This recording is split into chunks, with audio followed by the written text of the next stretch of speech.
बिस्मिल्लाहिर्रहमानिर्रहीम। अस्सलाम वालेकुम स्टूडेंट्स। आज हमारा टॉपिक है ईयर, जो कि रिसेप्टर्स इन ह्यूमंस में सेकंड टॉपिक है। ईयर जो है वो बहुत ज़्यादा इंपॉर्टेंट है फॉर हेयरिंग। इंसान ईयर की वजह से सुन सकता है। ईयर जो है वो हमारे हेयरिंग जो सेंस है वो हमारी विजन की तरह वो भी बहुत ज़्यादा इंपॉर्टेंट है, और हमारे ईयर जो है वो हमारी हेयरिंग में हेल्प करते हैं। हेयरिंग के अलावा वो बॉडी बैलेंस को भी मेंटेन करते हैं और इक्विलिब्रियम को भी मेंटेन करते हैं। बॉडी के बैलेंस को भी मेंटेन करते हैं और इक्विलिब्रियम भी करते हैं। इसके अलावा ईयर के 3 मेन पार्ट्स हैं, जो कि external ear, middle ear and internal ear. 3 main parts हैं, external ear, middle ear and internal ear. सबसे पहले एक्सटर्नल ईयर की बात करते हैं।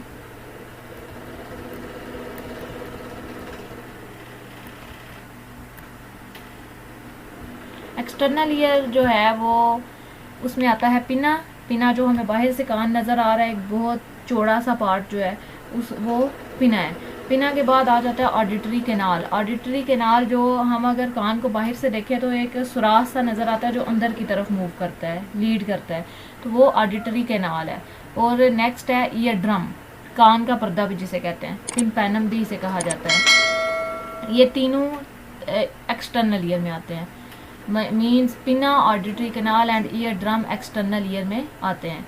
पिना जो है वो ब्रॉड एक्सटर्नल पार्ट है जो कि कार्टिलेज का बना हुआ है और कवर होता है स्किन के साथ। और पिना के साथ जब साउंड वेव्स आकर टकराती हैं तो ये लीड करती हैं टुवर्ड्स द ऑडिटरी कैनाल। पिना से साउंड वेव्स चली जाती हैं ऑडिटरी कैनाल्स पे।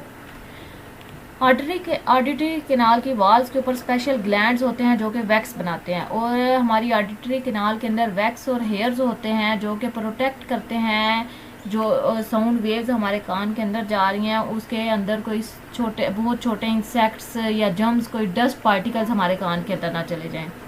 इसके अलावा कहता है कि जो ऑडिटरी कैनाल है वो हमारे बॉडी के टेम्परेचर को भी मेंटेन करने में हमारी हेल्प करती है। ऑडिटरी कैनाल देन लीड कर जाता है towards the ear drum. Ear drum पे जाता है, मतलब ऑडिटरी कैनाल जहाँ पे ख़त्म होती है नेक्स्ट कान का पर्दा शुरू हो जाता है, जिसे ईयर ड्रम या टिम्पैनम भी कहा जाता है। ये जो थिन मेम्ब्रेन है ये सेपरेट करती है मिडल ईयर को एक्सटर्नल ईयर से, क्योंकि ये एक्सटर्नल ईयर का लास्ट पार्ट है, इसके बाद मिडल स्टार्ट हो जाता है। तो मिडल ईयर और एक्सटर्नल ईयर के दरमियान एक दीवार है, एक वॉल है, मेम्ब्रेन है जो कि ईयर ड्रम है। देन सेकंड पे आ जाता है मिडल ईयर। मिडल ईयर जो है वो एक्सटर्नल ईयर के बाद एक चैम्बर सा बना हुआ है, और इसके अंदर 3 स्मॉल बोन्स होती हैं। स्मॉल बोन जो कि मिडल ईयर के अंदर प्रेजेंट होती हैं और इन्हें मिडल ईयर ओसिकल्स भी कहा जाता है। ये प्रेजेंट होती हैं चेन में, मतलब एक के बाद दूसरी, दूसरी के बाद तीसरी, एक साथ प्रेजेंट होती हैं कंटिन्यूसली।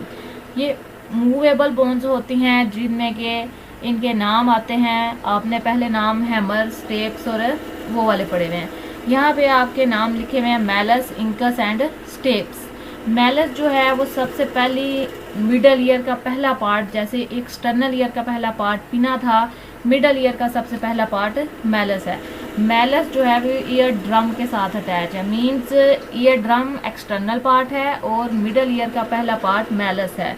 एक्सटर्नल ईयर का लास्ट पार्ट ईयर ड्रम और मिडल ईयर का फर्स्ट पार्ट मैलस, दोनों आपस में अटैच हैं। मैलस देन उसके बाद इंकस आ जाती है और फाइनली स्टेप्स आ जाती है। स्टेप जो है उसके साथ एक विंडो अटैच है, एक थिन सी मेम्ब्रेन कनेक्ट है जिसे कि ओवल विंडो कहा जाता है। ओवल विंडो जो है उसके बाद इनर ईयर स्टार्ट हो जाता है। तो ओवल विंडो का काम ये है कि उसने मिडल ईयर को इनर ईयर से सेपरेट करना है। मिडल ईयर जो है वो साउंड वेव्स को पास करता ही करता है। इसके अलावा वो नेजल कैविटी के साथ भी कम्युनिकेट करता है through the Eustachian tube. Means यहाँ पे आपको डायग्राम में शो हो रहा है, यहाँ पे ये फर्स्ट बोन है मैलस, देन ये सेकंड बोन है इंकस एंड ये थर्ड बोन है स्टेप्स। स्टेप्स के बाद यहाँ पे ए है ओवल विंडो, ये यहाँ पे, और ये जो है ये ओवल विंडो जो है इसके साथ भी अटैच है। ये जो आपको ये नज़र आ रही है ये नेजल कैविटी की तरफ जा रही है, जो कि यूस्टेशियन ट्यूब है। ये येलो कलर की यूस्टेशियन ट्यूब आपको नज़र आ रही है। तो जो मिडल ईयर है वो कम्युनिकेट करता है नेजल कैविटी से भी थ्रू द यूस्टेशियन ट्यूब, और ये ट्यूब जो है ये रेगुलेट करती है air pressure on both sides of ear drum की दोनों साइडों पे ये एयर प्रेशर को मेंटेन करती है। देन एक लाइन है कि हमारी ह्यूमन बॉडी में सबसे छोटी बोन जो है वो स्टेप्स है, जो कि मिडल ईयर की थर्ड बोन है। देन आ जाता है थर्ड पार्ट इनर ईयर के भी 3 पार्ट्स हैं, जिसमें फर्स्ट पार्ट है वेस्टिब्यूल, सेकंड पार्ट है semi circular canals and the cochlea. Vestibule यहाँ पे ये आपको नज़र आ रहा है, ये वेस्टिब्यूल है। देन इसके बाद यहाँ पे ये जो नज़र आ रहा है ये आपको सेमी सर्कुलर कैनाल्स नज़र आ रही हैं। और ये जो स्नेल टाइप एक दूसरे के ऊपर फोल्ड हुआ है, रैप हुआ है, ये कॉक्लिया है। ये मेन 3 पार्ट्स हैं इनर ईयर के। वेस्टिब्यूल जो है वो प्रेजेंट होता है in the centre of inner ear. यहाँ पे वेस्टिब्यूल इनर ईयर के सेंटर में है, मीन सेमी सर्कुलर कैनाल एक साइड पे है और कॉक्लिया एक साइड पे है, बिल्कुल सेंटर में वेस्टिब्यूल है। और वेस्टिब्यूल जो है वो प्रेजेंट है सेंटर ऑफ इनर ईयर। और इसके बाद 3 कैनाल जिसके पोस्टीरियर साइड पे प्रेजेंट है, इसके पीछे जो है वो 3 कैनाल्स प्रेजेंट हैं जो कि सेमी सर्कुलर कैनाल्स हैं। और इसके बाद जो कॉक्लिया है वो 3 डक्ट से बना हुआ होता है और इसने अपने आप को रैप किया हुआ होता है, जिस तरह एक क्वाइल्ड ट्यूब बनती है। देन साउंड रिसेप्टर जो हैं वो कॉक्लिया की इधर मिडल डक्ट में आते हैं। साउंड जो रिसेप्टर्स हैं वो सबसे पहले यहाँ पे जब इनर ईयर में आते हैं तो इनर ईयर में ये कॉक्लिया के मिडल डक्ट में आते हैं। यहाँ पे ये जो आपको शो हो रहा है कॉक्लिया का middle duct. Then process of hearing आता है कि प्रोसेस ऑफ हेयरिंग क्या है, कि कहाँ से साउंड वेव्स चलती हैं और कहाँ पे आती हैं। साउंड वेव्स ट्रेवल करती हैं through in the form of sound vibrations. सबसे पहले प्रोसेस स्टार्ट होता है जब कोई भी बंदा बोलता है, जब वो उसके मुंह से जो आवाज़ निकलती है वो एयर में ट्रैवल करती है in the form of sound waves. तो वो साउंड वेव्स आके स्ट्राइक करती हैं पिना के ऊपर, और पिना जब वाइब्रेट करता है तो वो साउंड वेव्स चली जाती हैं ऑडिटरी कैनाल में, मतलब वो वाइब्रेशंस की फॉर्म में जाती हैं, ऑडिटरी कैनाल में जाती हैं। जब ऑडिटरी कैनाल में जाती हैं तो साउंड वेव जाके ईयर ड्रम को स्ट्राइक करती हैं। जब ईयर ड्रम में वाइब्रेशन प्रोड्यूस होती हैं तो वो वाइब्रेशन चली जाती हैं मिडल ईयर में। मिडल ईयर में फर्दर वो मिडल ईयर का फर्स्ट पार्ट मैलस है, देन इनकस और देन स्टेप्स में जाती हैं। स्टेप्स पे फिर वो ओवल विंडो में जाती हैं। जिस तरह आपने उसके उनकी स्टेप्स पढ़े हैं कि इनके ये वाले पार्ट्स इस तरतीब से हैं, तो इसी तरतीब से साउंड वेव्स आगे मूव करती हैं।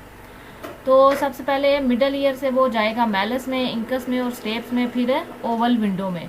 ओवल विंडो में जाएगा और फिर एक कॉक्लिया में पहुंच जाएगा जो कि फ्लूड फील्ड मिडल डक्ट है कॉक्लिया की मिडल डक्ट में फ्लूड है, उसके अंदर जाएगा और वो फ्लूड कॉक्लिया का मूव करेगा और रिसेप्टर्स बनाएगा।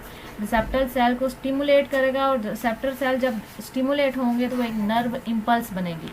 नर्व इम्पल्सिस जो हैं वो ट्रैवल कर जाएंगी टुवर्ड्स द ब्रेन, और ब्रेन हमें बताएगा वो साउंड क्या थी। ब्रेन इंटरप्ट करेगा उसको साउंड वाइब्रेशंस को एज अ साउंड।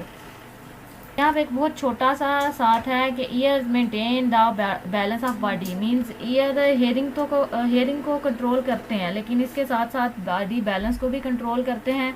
उसमें मेन पार्ट्स है सेमी सर्कुलर कैनाल्स और वेस्टिब्यूल का, जो कि हेल्प आउट करती हैं बॉडी बैलेंस को मेंटेन करने में। जो सेमी सर्कुलर कैनाल्स हैं उनके अंदर सेंसरी नर्व्स होती हैं जो कि हेड की मूवमेंट को डिटेक्ट करती हैं। सेमी सर्कुलर कैनाल्स के अंदर सेंसरी नर्व्स होती हैं जो कि हेड के मूवमेंट को डिटेक्ट करती हैं, और जो वेस्टिब्यूल है वो हमारे बॉडी पोस्चर को डिटेक्ट करता है। ये जो एक से सेंसरी नर्व्स आ रही हैं और दूसरे से जो भी बॉडी पोस्चर चेंज हो रहा है वो वाली नर्व्स आ रही हैं। तो ये दोनों न्यूरॉन्स जब आती हैं तो ये चली जाती हैं सेरिबेलम के pass through the auditory nerves के थ्रू ये सेरिबेलम तक चली जाती हैं, और इस तरह से बॉडी का बैलेंस भी ईयर्स मेंटेन करते हैं।